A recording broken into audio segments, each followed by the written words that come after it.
네, 안녕하세요. 세움수 고등부 대표 강사 연하영입니다. 네. 저희가 이제 10월 설명회 때도 1학년 이제 1학기 중간고사 내신을 분석을 해드렸고요. 지금 이제 내신에 입각해서 조금 더 이제 집중적이고 좀 더 치밀하게 좀 분석을 좀 더 해봤습니다. 일단은 강동 송파 학교가 27개 학교가 있고요. 근데 그 중에서 전체적으로 어떤 포커스를 맞췄냐면 그때 말씀드렸던 것은 그냥 전반적인 흐름, 작년엔 어땠다 이런 식으로 좀 이제 대략적인 말씀을 드렸으면 지금은 예전엔 이랬는데 지금은 이렇다. 전체적인 학교에서 일반적인 패턴을 따르는 학교와 아닌 학교, 내신에 좀 더 탁탁 찝을 수 있는. 그래서 우리 학교 이제 내일 발표잖아요.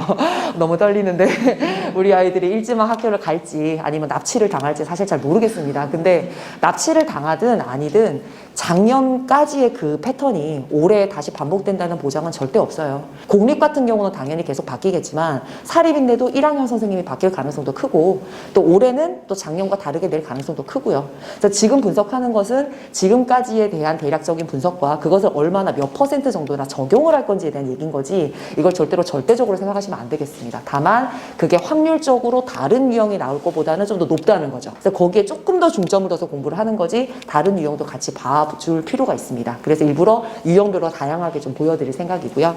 자, 일단은 킬러 문제가 아예 없는 학교도 존재를 합니다. 저희 이제 난이도를 총 4가지로 보고 있고요. 난이도 1부터 4까지가 존재를 하는데 난이도 1은 센 A스텝 정도 아니면 교과서에 있는 예제, 유제 정도. 그래서 선행을 가볍게 했어도 알 수 있는 문제가 레벨 1. 그럼 난이도 2부터는 이제 센 B나 아니면 마플 시너지처럼 조금만 공부하면 알 수 있는 기본 유형들, 필수 유형들. 난이도 3이 되면 이제 변별력이 시작되죠. 사고력이 필요하다든지 모의고사처럼 조금 더 이제 생각을 해야 되는 문제들. 그래서 진짜 단순한 연습으로는 풀기가 조금 어려운 문제부터 난이도 3을 들어가게 됩니다. 난이도 4는 뭐 소위 틀려도 1등급에 지장 없는 문제들, 이 난이도 4가 됩니다. 그래서 사고력이 깊을 수도 있고 연산이 너무 지저분해서 답이 나오기가 힘들 수도 있어요. 그런 것들을 난이도 4로 설정하고 있습니다.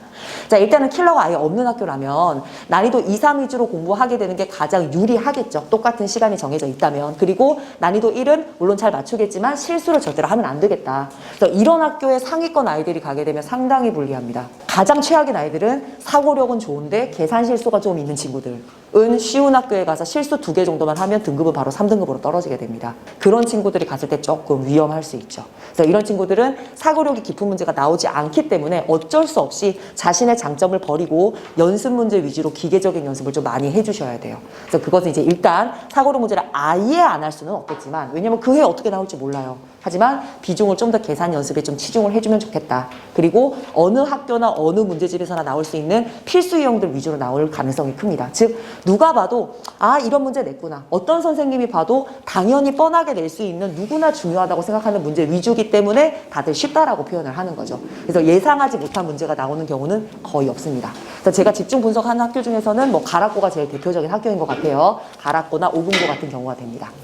자, 학교 프린트가 있거나 부교재가 있는데 그 프린트를 그냥 던져주는 학교가 있어요. 공부시키려고. 그래서 학교의 시험에 실제로 반영되지 않고 그냥 풀어봐 이런 학교가 있고 집중적으로 어렵게 내는 학교가 있는데 그래서 덕수고 같은 경우는 지금 이사를 오게 되면서 이제 첫 학교 프린트로 시작을 했는데 1학기 중간고사는 그렇게 어렵게 되지는 않았었어요. 근데 프린트는 조금 어려운 편이었어요. 심화 문제가 좀 있었는데 자, 쉽게 되고 나니까 아이를 생각보다 잘하는 거죠. 변별이 필요했습니다. 그래서 1학기 기말고사부터 프린트가 확 어려워졌고 그냥 자이스토리나 마더텅에 있는 모의고사 기출문제를 싹 다 모아서 킬러 문제를 그냥 다 모아서 만들었어요. 그래서 이제 모의고사 킬러 문제 모음집이 돼버렸습니다. 그 문제를 학교 프린트로 던져주고 수업 시간에 물론 100% 다뤄주지도 않죠. 그리고 그 문제에서 변별력 문제를 4개씩 5개씩 막 집어넣기 시작을 했어요. 보통 킬러 문제가 필요하면 거의 대부분의 출처는 모의고사입니다. 영동일고도 원래 그 정도까지 모의고사에 그렇게 치중된 학교는 아니었지만 작년 같은 경우에는 좀 많이 쏠린 편이었어요. 전체적으로 학교들이 모의고사 쪽으로 많이 쏠리고 있습니다. 이런 학교들이 있어요. 한 5개년 정도를 쭉 보게 되면 개정교육과정은 지금 현재 고1 기준으로 2018년부터 시작인데요. 18년부터 이제 시험지를 보게 되면 좋아하시는 문제들이 있나 봐요. 그래서 2, 3년에 한 번씩 반복되는 경우가 있는데 2년 전에 냈는데 또 내요. 보통은 직전 연도랑 2년 전 문제를 잘 안 내는 편이고요. 보통 한 3년 정도는 간격을 주시는 편이거든요. 그래서 만약에 잠실여고나 한영고처럼 예전에 좋아하셨던 문제들을 계속 내는 편이다. 그러면 다른 학교 기출보다 우리 학교 기출을 조금 더 복습을 많이 해주시는 게 도움은 되겠죠. 근데 이 문제들은 킬러 문제를 다시 쓰는 경우는 별로 없어요. 기본 문제들을 많이 쓴다는 거니까 어차피 어차피 다른 문제 복습할 때 자기 학교에 있던 기본 문제 한 번 더 복습해주면 좀 더 나을 거다라는 말씀을 드리는 거고, 작년 문제가 반복되지는 않습니다. 거의 직전 문제 말고 조금 더 간격을 둔 문제들. 아이들이 항상 처음에는 쉬운 문제 나오고 그 다음 어렵다가 가장 어려운 문제가 마지막이다라고 착각을 했다가 이런 시험지를 갑자기 우리 학교에서 만나게 되면 그냥 점수를 20, 30점 떨어지는 건 기본입니다. 그래서 굉장히 당황하게 돼요. 그래서 문제 스타일이 조금 다른 거를 섞어주시는 게 필요합니다. 반드시 1번이 쉽고 마지막이 어렵다. 그건 아닐 수 있다는 거죠. 그리고 그거는 한영고도 2022년만 그랬고요. 다른 학교들도 비슷한 경향을 가질 때가 있어요. 마지막 문제가 어렵지 않은 시험지들이 있는데 그중에서 가장 대표적인 유형이 이랬다는 거고요. 어느 학교도 배치를 살짝 바꿀 수가 있다. 이거는 선생님들의 개인 취향이라서 사실 참 이렇게 적중하기가 쉽진 않죠. 그래서 항상 주의를 해야 되는 부분이에요. 자, 대체적인 흐름이라는 거는 최근에 가장 많이 나오는 흐름은 결국 교과서나 시중 문제집들 필수 유형과 모의고사의 고난이도를 섞는, 그래서 킬러 문제는 모의고사 킬러를 쓰고 나머지 문제들은 기본적인 모의고사 문제와 시중 문제집들을 살짝 섞어주는 요게 이제 대체적인 흐름이고요. 배제고와 보인고에서 최상위권 아이들과 싸우기 위해서는 문제의 폭이 굉장히 넓어져야 돼요. 필수 유형과 모의고사는 그냥 다른 아이들의 쌤과 똑같은 거고요. 일품과 블랙라벨도 실력이 되든 안 되든 당연히 2번 이상 봐야 되는 거고요. 거기가 기본으로 깔린 상태에서 거기에 추가적으로 내가 얼마나 더 심한 문제들을 더 연습할 수 있는지 좀 사이드한 문제까지 같이 봐줘야 되는, 그래서 공부의 폭이 굉장히 달라지게 됩니다. 그래서 지금 이 두 학교에서 3등급까지 맞는 것은 다른 학교와 공부가 비슷해요. 근데 여기에서 3등급보다 위 1, 2등급을 맞으려면 남들보다 한 끗 더 가야 되는 것이 기정사실이 되는 거죠. 항상 올해는 달라질 수 있다는 거, 요거는 항상 조심해 주시면 좋겠어요. 네, 너무 작죠. 네. 27개교 학교에서 아까 말씀드렸던 뭐 강일, 강동, 그다음에 명일여고는 제가 일부러 뺐는데요. 명일여고 같은 경우에는 사실 분석할 만한 부분이 있기는 한데 학교 문제가 연산에 조금 치중돼 있어서 사고력 문제가 너무 적기는 해요. 근데 명일여고가 사고력 문제가 적다 그래서 뭐 쉬운 시험지냐, 그렇지는 않습니다. 연산이 많기 때문에 약간 대치로 치면 숙명 같은 스타일이죠. 그래서 아이들이 계산 연습을 좀 많이 해야 돼서 여기 유형에서는 조금 빠지는 것 같아서 제가 좀 빼놓은 거고요. 집중 분석은 19개를 분석을 했고요. 여기 있는 19개의 학교를 크게 4가지 유형으로 잡았고요.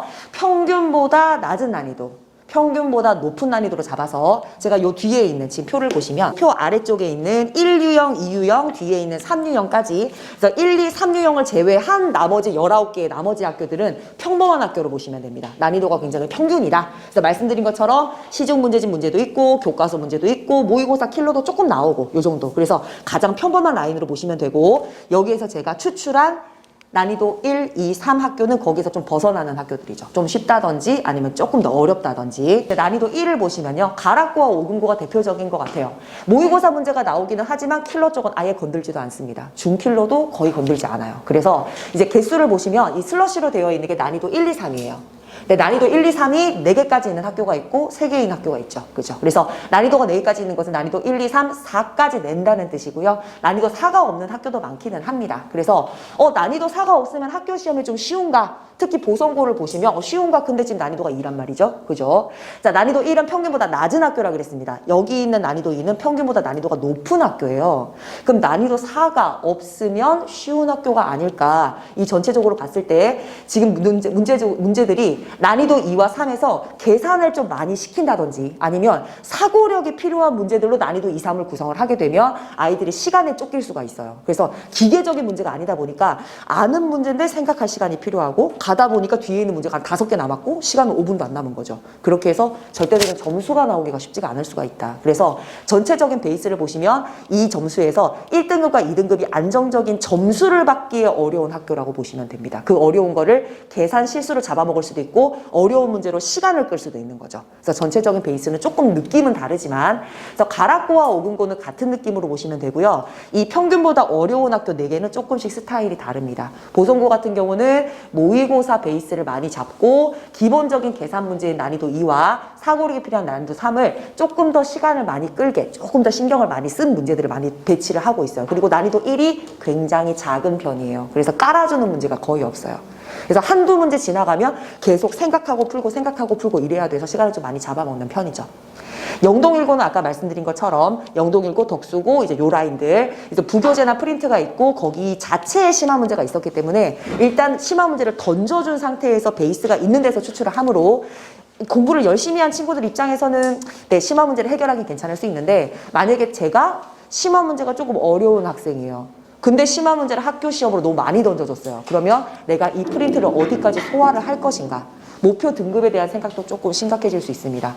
학교에서는 심화 문제를 수십 문제를 던져주고 여기서 추출을 다 하겠대요. 그러면 나보다 조금 못하는 친구들도 미친 듯이 외워가지고 그 심화 문제를 어떻게든 맞춰낼 거라는 거죠. 그러면 나도 똑같이 해줘봤자 겨우 기본이죠. 그래서 프린트가 어려울 때 어디까지 쓸 것이냐에 대해서 공부 비중을 좀 신경을 써주셔야 될 것 같아요. 네, 뭐 탑티어죠. 네, 강동 송파의 거의 탑티어 학교. 절대 대치동 시험지에 절대 뒤지지 않고요. 문제를 보시면 스타일 자체도 대치동 스타일과 되게 비슷해요. 왜냐하면 킬러 문제를 알려진 문제를 보면 최상위권 아이들은 이미 다 외우고 있는 문제들입니다. 모의고사 문제 보면 웬만한 변형도 자신만의 사고력으로 다 따라와요. 그러니까 이미 이해를 충분히 한 거죠. 그래서 그 문제로는 변별이 안 되기 때문에 반드시 테크닉화된 문제, 그 다음에 대치권처럼 좀 약간 심화된 기출문제에서만 유명한 문제들을 꼭 냅니다. 그리고 만들어진 문제가 꼭 나오기 때문에 이때 같은 경우는 이제 위에서는 이제 이런 식으로 선택을 했었지만 예전 같은 경우에는 약간 고3 문제처럼 그래프 문제를 굉장히 심화를 줬어요. 그래서 누가 고1 시험지가 아니라 그러면 고2, 고3의 아이디어라고 느낄 만큼 굉장히 어려운 문제도 나왔었고요. 그래서 1학년 시험지에 나오기는 조금 오바스럽다 싶을 정도의 문제. 그래서 꼭대기 문제의 그 끝이 다른 학교와 보는 급이 다르죠. 그래서 이 학교의 난이도 4와 다른 학교의 난이도 4는 높이가 좀 다르다고 보시면 됩니다. 그래서 변별력만을 위한 문제가 굉장히 높다. 물론 난이도 4라는 것은 틀려도 1등급이 가능한 문제이긴 하지만 실제로 저걸 맞춰나는 아이들도 꽤 두꺼운 편이죠. 그래서 학교의 최상위권 자체가 두껍기 때문에 분명히 맞추는 아이들이 존재를 합니다. 그래서 이 학교 아이들에서 1등급을 받는 건 정말 좀 치열하다. 봐야 될 양이 되게 많아지는 거죠. 그래서 예전 문제에 비해서는 조금 더 연산적으로 좀 더 신경을 많이 쓰고 있더라. 그래서 이 부분도 이제 심화 문제뿐만 아니라 연산까지도 탄탄하게 잡아야 되는. 그래서 모든 걸 잘해야 1등급이 된다고 보시면 되겠습니다. 놓칠 게 단 하나도 없어요. 네. 필수 이형부터 연산이랑 사고력까지 모두 다. 이제 저희 아이들이 해야 되는 것들에 대해서는 일단은 다 해야 합니다. 모의고사 문제는 모든 학교의 베이스가 되고 학교 문제, 기출 문제는 감각 유지 때문에 반드시 당연히 해야 되는 거고요. 시중 문제지만 어느 학교든 베이스로 깔아줘야 되기 때문에 지금 당장 시험을 보기 위해서는 저 3개의 유형이 모두 다 분석이 되어 있어야 되고 할 수 있는 한 최대까지 가야 돼요. 그래서 문제집도 할 수 있는 한 가장 어렵게, 기출 문제도 난이도 3, 4까지, 모의고사도 킬러 문제까지 다 봐야 되기 때문에 실제로 요일이 모자라죠. 시간도 모자라는 수준입니다. 그래서 일단 저희는 요거 2개는 월급, 모의고사는 수요일로 뺐고요. 기출문제 시간제서 하는 것은 수요일날로 이제 같이 붙여서 요일안을 잘 쪼갰어요. 그래서 이걸 3분의 1, 3분의 1, 3분의 1로 어떻게 이제 병행을 시킬 것인가. 근데 그것은 일단은 시험 직전 전까지는 할 수 있는 한 최대한의 문제 양을 최대한의 그 고난도까지 올라가셔야 돼요. 그래서 이때는 실력을 키우는 거고요. 시험이 이제 한 3, 4주밖에 남지 않았어요. 그러면 실력을 이렇게 키우는 게 아니라 다지는 걸로 들어가셔야 됩니다. 내 실력이 점수로 나타나지 않을 수가 있어요. 그래서 사고력이 높고 연습력이 좀 부족한 친구들이 가장 많이 하는 게 친구들한테 반해서 다 알려줘요. 자기는 진짜 물어보면 친구들한테 다 설명해준대요. 근데 점수를 혼자만 낮게 받아오는 거죠. 그거는 스킬 차이예요. 스킬 차이고 연습량 차이입니다. 이건 어쩔 수 없습니다. 사고력 좋고 연습량 부족한 친구들의 대표적인 유형이죠. 이런 친구들 같은 경우는 더 이상 어려운 문제, 이런 친구들 사실 어려운 문제도 좋아하거든요. 계산이 좀 적고 혼자 이렇게 막 연필 돌리면서 이렇게 천천히 생각하고 푸는 거 좋은데 천천히 생각하고 풀면 50분 안에 절대 점수가 나오지 않죠. 여기 뒤에부터는 고난이도 문제를 실력을 키우기 위해서 연습을 하는 것이 아니라 시간 계속 재면서 50분 안에 최대한의 점수를 뽑아내는 것. 그리고 틀렸던 문제 계속 무한 반복시켜 주셔야 되고요. 그리고 이제 이때쯤 되면 아이들이 어느 난이도가 약한지를 알 거예요. 그래서 아까 말씀드린 것처럼 사고력이 좋은데 연습량이 안 좋은 아이들은 난이도 3 해결력이 70%가 넘어요. 근데 난이도 1, 2도 해결력이 70%밖에 안 돼요. 그러니까 보통은 난이도 1, 2는 해결력이 90% 이상 올라가야 되고 정답률이 난이도 3이 되면 조금씩 떨어지는 경향을 가지는데 방금 말씀드린 친구들은 난이도 1, 2, 3이 다 비슷한 거죠. 다 많이 틀리는 거예요. 그래서 이런 친구들 같은 경우는 자신의 난이도에 맞춰서 문제를 다시 제시를 해줘야 됩니다. 그래서 너는 이것만 풀어, 저것만 풀어가 아니라 너는 이걸 좀 더 많이 풀고 이건 좀 더 적게 풀고 이거는 시간을 좀 더 재서 풀고 이래서 이때는 지금 자기 학교에 맞는 그 난이도별 해결력을 반드시 매칭을 해주셔야 돼요. 이때는 점수 뽑아내는 연습입니다. 여기는 공부하는 부분이면 여기는 시험 스킬이죠. 그래서 점수를 뽑아내는 부분에 이 시간이 반드시 중요하다고 생각을 해요. 그리고 시간 날 때마다 학교 시험지 계속 반복시키셔야 되고 50분 안에 서술형까지 어떻게 푸는지는 정말 중요합니다. 서술형 같은 경우 아이들 스킬이 너무 없어요. 그래서 예전에 한 친구는 초반이 조금 잘못됐지만 뒤에는 완벽했었어요. 근데 서술형은 흐름을 타기 때문에 초반에 한 줄이 틀리면 그냥 그어버리시는 분이 너무 많아요. 그래서 너는 접근이 틀렸으니까 빵점이야. 근데 뒤에 있는 정답은 다 맞았고 너무 아까운 거죠. 감사합니다.